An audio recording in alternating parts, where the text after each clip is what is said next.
আসসালামু আলাইকুম। সবাই কেমন আছেন? আশা করছি আল্লাহর রহমতে সবাই সুস্থ আছেন, ভালো আছেন। আলহামদুলিল্লাহ, আমরাও ভালো আছি। আরো একটি নতুন ভিডিও দেখার জন্য আপনাদের সবাইকে আমন্ত্রণ জানাচ্ছি। আশা করছি আমার আজকের ভিডিওটি আপনাদের কাছে খুব ভালো লাগবে।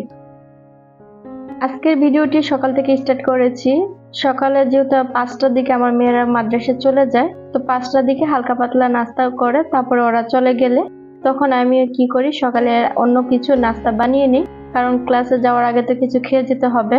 মেয়েরা ভোর 5টার দিকে যায়, সকাল 8:30টার দিকে বাসায় আসে। বাসায় এসে খাওয়া দাওয়া করে তারপর মাদ্রাসায় চলে যায়। আর যে 8:30টার দিকে বাসায় আসে, যখন ভাত রান্না করি তাদের সাথে অনেক চিল্লাপালা করতে হয় যে ভাত খাওয়ার, তো ওরা একদমই ভাত খেতে একদম ইচ্ছে করে না। তাই চেষ্টা করি যে কোনো একটা নাস্তা বানিয়ে দেওয়ার। নাস্তা বানিয়ে দিলে বা রুটি পরোটা বানিয়ে দিলে এগুলো খেতে খুবই পছন্দ করে, কিন্তু সময়ের তো প্রয়োজন আছে। বাবুকে নিয়ে এগুলো করা যায় না, করতে গেলে অনেক টাইম লেগে যায়। তারপরেও মাঝে মাঝে চেষ্টা করি বাচ্চাদেরকে আনন্দ দিতে। আমি যদি একটু ওদের ভালো খাবার রান্না করি, এখন এসে আনন্দ মুহূর্তে খেয়ে তারপরে আবার চলে যাবে মাদ্রাসায়। আর আমি যদি খাবারটা ওদের অপছন্দ মতো রান্না করি, তাহলে খাবার একদমই খেতে চায় না।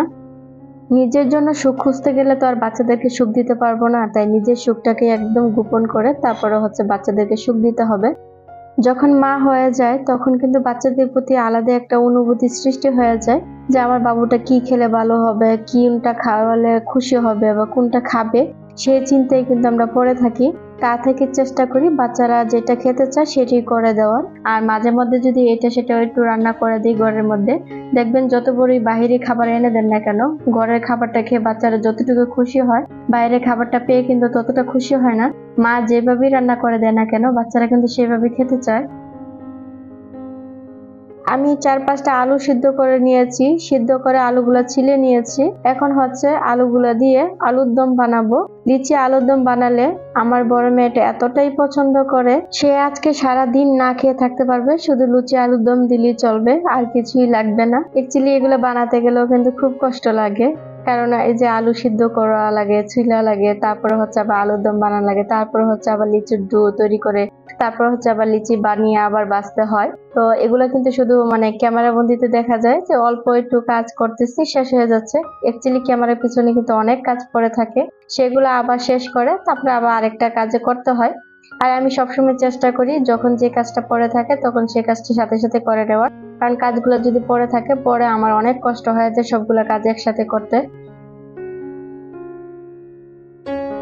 আপনাদের সাথে কথা বলতে বলতে কিন্তু আমি অনেকগুলো কাজ করে নিয়েছি, কিন্তু লাইকের কথা বলতে কিন্তু ভুলে গিয়েছি। আমার আপুরা লাইক দিতে ভুলে গিয়েছি কিনা জানি না, যদি ভুলে গিয়ে থাকেন প্লিজ একটা লাইক দিয়ে দিবেন। আর আমার চ্যানেলে যদি কেউ নতুন হয়ে থাকেন, আমার ভিডিও দেখে যদি আপনার কাছে ভালো লেগে যায়, চাইলে আমার চ্যানেলটিকে সাবস্ক্রাইব করে রাখতে পারেন। পাশে থাকা বেল অল অপশনে ক্লিক করে রাখবেন, এতে করে আমি যখনই ভিডিও ছাড়বো সাথে সাথে নোটিফিকেশন পেয়ে যাবেন। আর আপনি যদি এই কাজটি আরো আগে করে থাকেন তাহলে আপনাকে অসংখ্য ধন্যবাদ। আমার অনেক আপুদেরকে দেখি অনেক বড় করে কমেন্ট করে যান ঠিকই, কিন্তু একটা লাইক দিতে ভুলে যান। প্লিজ আপুরা মনে করে একটা লাইক দিয়ে দিবেন, কারণ আপনার একটা লাইক আমার ভিডিওটা অনেক জায়গায় পৌঁছে দেবে। নাস্তা বানিয়ে আমি বাচ্চাদেরকে দিয়ে দিয়েছি, এখন বাচ্চারা নাস্তা খেয়ে নিয়েছে। মজার নাস্তা খেতে গেলে তো প্লেট বাটি পড়বে, এটি স্বাভাবিক। তো এখন কি করার, এখন সবগুলো ক্লিন করে নেব একসাথে। তো চলুন কাজ করতে করতে আমি আমার প্রিয় আপুদের কিছু কমেন্ট পড়ে নেই। Cooking blog by Nahar ID থেকে আপু কমেন্ট করেছেন, আসসালামু আলাইকুম আপু। ওয়ালাইকুম আসসালাম। পুরো ভিডিওটা দেখলাম, ভালো লাগলো। কেক দুটো অনেক সুন্দর হয়েছে মাশাআল্লাহ। রান্নাঘর সুন্দর করে গুছিয়ে নিলেন, বাচ্চাদের রং পেন্সিল গুলো অনেক সুন্দর। সবচেয়ে বেশি ভালো লাগলো 3 বোনের এক ভাই একসাথে জন্মদিন পালন করছেন। অনেক অনেক দোয়া রইলো, আপন করে নিয়েছি বোন। থ্যাংক ইউ সো মাচ আপু, এত সুন্দর করে একটা মিষ্টি করে কমেন্ট করার জন্য। NR এগ্রো আইডি থেকে ভাইয়ানা আপু জারিনা কমেন্ট করেছেন, আপনি সারাদিন অনেক কাজ করেন, আপনার ক্লান্ত লাগে না আপু? আমার তো বেশি কাজ করার ইচ্ছে করে না, বন্ধু হয়ে গেলাম, পাশে আছি, ভালোবাসা রইলো। থ্যাংক ইউ সো মাচ এত সুন্দর একটি কমেন্ট করার জন্য। আচ্ছা, অনেকে আমার চ্যানেলে নতুন আছেন যারা কমেন্ট করে যে বন্ধু হয়েছি, পাশে আছি। প্লিজ এগুলা কেউ কমেন্ট করবেন না। এই কমেন্ট করলে আপনার চ্যানেলের ক্ষতি, আমার চ্যানেলের ক্ষতি। কারো যদি আমার চ্যানেলে ভিডিও দেখে ভালো লেগে থাকে অবশ্যই চ্যানেলটাকে সাবস্ক্রাইব করবেন। আর আমার যদি আপনাদের ভিডিও দেখে যদি ভালো লেগে থাকে অবশ্যই আমি গিয়ে আপনাদেরকে সাবস্ক্রাইব করে আসবো। কিন্তু এভাবে বেড কমেন্ট করবেন না, এই কমেন্টগুলো কিন্তু আমাদের চ্যানেলের জন্য অনেক ক্ষতি। আপনাদের সাথে কথা বলতে বলতে কিন্তু আমি সকালের নাস্তা শেষ করে প্লেট বাটি ধুয়ে এখন হচ্ছে আমি দুপুরের রান্নার আয়োজন করে দিয়েছি। তো সকালের এই যে নাস্তা বানাতে বানাতে অনেকটা টাইম লেগে গিয়েছে, যার কারণে দুপুরের রান্নাটা অতি তাড়াতাড়ি শেষ করতে হচ্ছে আমার। আমি এখানে হচ্ছে ডাল রান্না করে নিচ্ছি, আর এই ডালটা রান্না করলে কিন্তু আমার মেয়েরা অনেক পছন্দ করে, তাই চেষ্টা করি অল্প করে হলে ডাল রান্না করার। তো আমি হচ্ছে বাচ্চাদের জন্য ডাউল রান্না করে ভাত রান্না করে নিয়েছি, এখন হচ্ছে তরকারিটা রান্না করে নেব। যেহেতু অনেক টাইম হয়ে গিয়েছে দুপুরের রান্না, তাই দুই চুলায় দুইটা বসিয়ে দিলাম। আজকে রান্না করব হচ্ছে মুরগি। তো মুরগি যেহেতু রান্না করব, ব্রয়লার মুরগি কিন্তু ভেজে রান্না করলে একটু খেতে ভালো লাগে। আর এখন তো ব্রয়লার মুরগি রান্না করলে আমি তো ভাত খেতেই চাই না, কিন্তু বাচ্চারা কিন্তু অনেক পছন্দ করে। তো ব্রয়লার মুরগি আমি একটু ভেজে রান্না করব, আর একটু টুকরাটি বড় রেখেছি যাতে রোস্টের মতন করে রান্না করতে পারি। তো এক চুলার মধ্যে হচ্ছে আমি রোস্টটা ভেজে নিচ্ছি, আর আরেক চুলাতে হচ্ছে পেঁয়াজটা ভেজে নিচ্ছি। আর এখানে হচ্ছে মশলাটাকে আমি একটু পানি দিয়ে ভিজিয়ে রাখবো। এই মশলাটা যদি পানি দিয়ে ভিজিয়ে রান্না করা হয় তাহলে কিন্তু তরকারির স্বাদটা একটু অন্যরকম হয়, এটা খেতেও খুব মজা লাগে। তাই আমি চেষ্টা করি মশলাটাকে একটা আলাদা করে বাটিতে ভিজিয়ে রাখার। আচ্ছা, আমি যে ভয়েসটা দিচ্ছি এই ভয়েসটা হয়তো এক এক জায়গায় এক এক রকম শোনা যাচ্ছে, তাই না? কি আর করার, এত রাত্রে ভয়েস দিতে আসি, তারপরও বাবুরা ঘুম থেকে উঠে যায়, একটু পর পর দূর দিয়ে আবার ওদের কাছে চলে যায়, ওইখান থেকে এসে আবার কি বলেছি তা তো ভুলে যাই। তো আবার যা আসে মুখ দিয়ে তাই বলতে থাকি, আমি নিজেও বলতে পারি না। যখন আবার শুনতে চাই তখন মনে হয় যে না, এক এক জায়গায় এক এক রকম ভয়েস হয়েছে, কণ্ঠও কিন্তু চেঞ্জ হয়ে যায়। কারণ সাথে সাথে যখন কথা বলবেন তখন কিন্তু একরকম কণ্ঠ আসবে, আর এক জায়গায় গিয়ে আরেক জায়গা থেকে এসে যখন আবার একটা ভয়েস দিবে তখনই কিন্তু আবার আরেক রকম কথা আসে। আমার কথা বুঝতে যদি আপনাদের অসুবিধা হয় প্লিজ একটু মানিয়ে নেবেন। আর যদি আমি কোনো ভুল ত্রুটি কোনো কথা বলে থাকি তাহলে অবশ্যই আপনারা ক্ষমার দৃষ্টিতে দেখবেন।